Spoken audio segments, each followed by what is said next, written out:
Bueno, sigamos con este tema. Según el último reporte de la UNEMI, son cerca de 6.000 los evacuados, 16 viviendas afectadas por este incendio forestal ahí en Viña del Mar. Vamos a profundizar en este tema. Nos acompaña aquí en Mañana en Directo el experto en incendios forestales y académico de la Facultad de Ingeniería de la UDP, Claudio Huepe. Gracias por acompañarnos, Claudio. Bienvenido, buen día. Bueno, estamos en la temporada de incendios forestales, cuando uno pensaba que los megas incendios quedaban atrás. Claro, eso es una situación, pero en la parte alta de Valparaíso la situación es distinta. Las hectáreas tal vez no son tantas, pero pueden acercarse fácilmente a zonas pobladas. ¿Cuál es el análisis que tú haces respecto de la situación que se vivió ayer, que lamentablemente una vez más deja a familias sin vivienda? Bueno, este es un problema que es recurrente en Chile desde hace ya bastante tiempo. No es una cosa nueva el problema de los incendios forestales en esta época y tampoco es una cosa nueva que estemos encontrando que afectan viviendas. Lo que está ocurriendo, el cambio sustantivo que se ha producido en particular este año, es la fuerza que han tenido los incendios, digamos, la violencia que han tenido estos incendios y por lo tanto el impacto que han tenido sobre, tanto en el caso de los otros incendios, sobre áreas forestales, agrícolas, etcétera, como sobre vivienda. Y eso es como el cambio más significativo que estamos experimentando, que desafortunadamente también es un cambio o un proceso que se ha vivido en varias partes del mundo. No es solamente un fenómeno chileno, aunque obviamente a nosotros nos toca, no sirve de nada, digamos, que a otros también tengan el mismo problema, pero es un problema mundial.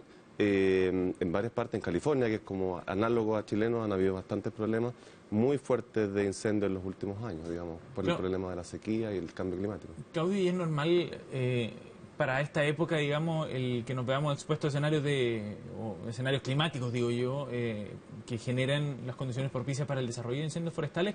Es decir, ¿nos vamos a ir acostumbrando a una temporada de incendios forestales quizás un poco más amplia, que no solo se concentre en enero y febrero, sino en algunos meses más?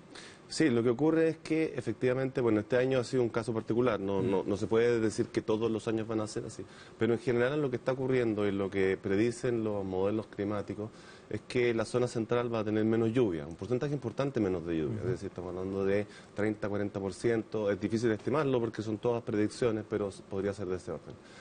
Con menos lluvia tenemos más sequías, con menos sequías también vamos a tener fenómenos climáticos más extremos, es decir, periodos de calor más fuerte y, digamos, concentrados, y por lo tanto es muy probable, como también se ha visto en otras partes, que tengamos fenómenos de fuegos más intensos. Que es lo que hemos vivido también por estos días, pero en el combate mismo del incendio forestal, pareciera que estamos siempre llegando a la reacción y no a la prevención, que ha sido el tema recurrente, no solo en esta temporada de incendios forestales. Claro, lo que tenemos en la mente es lo que pasó en el mes de enero, pero no hay que olvidar lo que pasó en el año 2014, en la misma parte alta de Valparaíso, donde cerca de 3.000 viviendas incluso se vieron destruidas también por un incendio forestal. Y seguimos en la reacción y no en la prevención. ¿Cuánta responsabilidad hay ahí también? Bueno, evidentemente en Chile hay un problema, digamos, significativo o relevante de planificación urbana. Ahora, hay cosas que no se pueden controlar, o sea, efectivamente cuando un incendio sale de control, difícil, en todas partes del mundo afecta casas y afecta viviendas, etcétera. Pero efectivamente, en general, vemos, por ejemplo, yo no tengo claro totalmente, pero por lo que estaba leyendo, parte de las zonas que están afectadas no están regularizadas. Es decir, son zonas que, en estricto rigor, no carecen de los servicios fundamentales que debería tener una zona urbana para justamente poder enfrentar este tipo de situaciones. Sobre todo en esta zona de la quinta región. Exactamente. Entonces, en los cerros, efectivamente, hay problemas. Está el problema también de los microbasurales, que es un problema muy grave, que no ha podido ser controlado y que hace que el fuego se expanda muy rápidamente. Los basurales, piensen ustedes que son plásticos muchas veces, bueno, materiales, y muchos son muy altamente, digamos, que se incendian con mucha facilidad, muy rápido. Entonces, hay un problema de planificación urbana importante y un problema de recursos también, de cómo coordinar esto. Claudio, el último gran incendio, lo decíamos allá, fue el 2014, ¿no? Sí, fue 2014. La región de Valparaíso, sí. De esa fecha hasta ahora, 3 años aproximadamente, ¿ha pasado un tiempo suficiente, razonable, como para implementar cambios importantes desde el punto de vista urbano, precisamente, en la zona?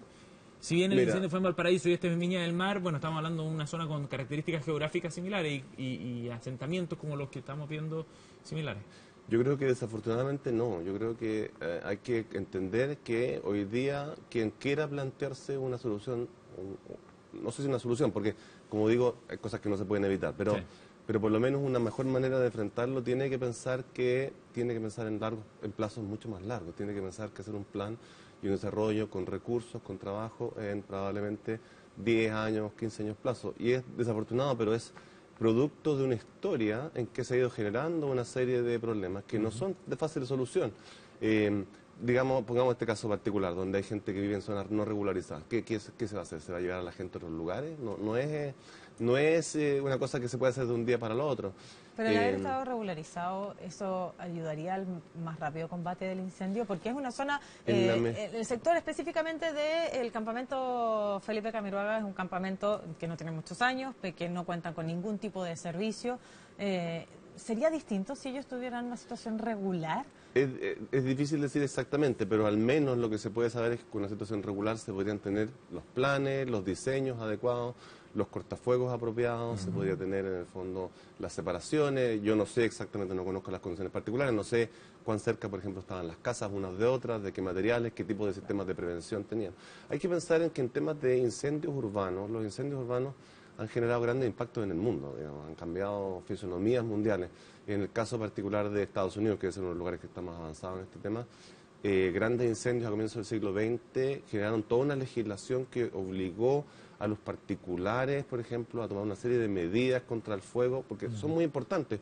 Una casa mal diseñada, que puede ser efecto de una persona, por ejemplo, donde una persona descuidadamente tiene, por ejemplo, una zona de acopio de material, digamos, inflamable, puede generar un impacto enorme sobre las demás viviendas. Entonces, hay todo un proceso que significa cambios culturales, legislativos, de infraestructura, de recursos. Entonces, es un proceso muy largo. El punto es que hay que tomar la decisión y empezar. Sí, claro. Y en el fondo, lo que nos pasa a menudo con estos procesos que son tan largos que, claro, no se ven los réditos inmediatos. La gente espera que de un año a otro las cosas estén solucionadas y desafortunadamente no es posible. El tema es que hay urgencia, ¿no? Porque por los cambios que estamos viendo año a año. Efectivamente. Pero en este caso lo único que se puede hacer es plantearse la urgencia como un problema de largo plazo, ¿no? Evidentemente cada año hay que pensar en los recursos inmediatos para las urgencias, soluciones, pero soluciones más de largo plazo van a tomar tiempo, desafortunadamente, y es así. Y esa es una realidad no solo que no solo aplica para la quinta región, o sea, aplica para todo el caso a nivel nacional. Es lo que vimos también, por ejemplo, en los incidentes forestales que ocurrieron, digamos, en enero, donde los lugares poblados estaban extremadamente cerca de las zonas, digamos, forestales, donde no habían cortafuegos adecuados.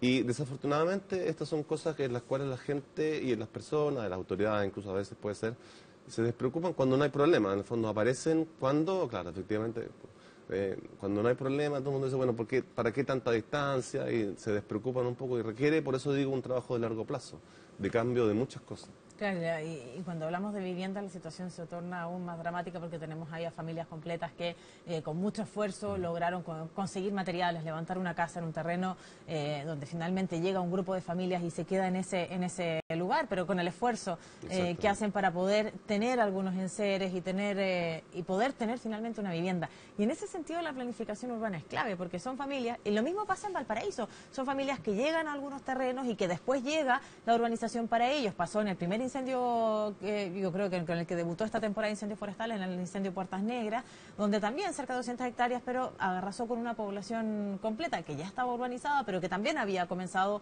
con una toma y luego viene la urbanización, cuando el proceso debería ser al revés, ¿no? Exactamente, eso lo ideal sería que el proceso pudiera pasar.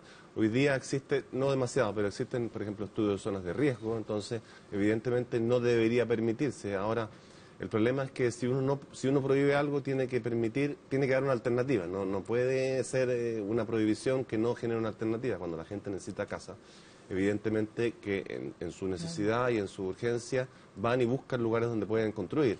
Entonces, claro, evidentemente uno dice, este es un mal lugar. Está bien, es un mal lugar. Pero la pregunta es, ¿qué alternativa le ofrecen las autoridades, digamos, y los organismos públicos de planificación para decirle, mira, si usted no puede aquí, puede acá? ¿Cuáles son las opciones que tienen las personas? Sí. Y eso es por eso digo que es un proceso que no es simple de solucionar. Claudio, te agradecemos muchísimo que hayas venido esta mañana para abordar desde esta perspectiva al menos estos incendios forestales. Gracias, muchas gracias. Buen día.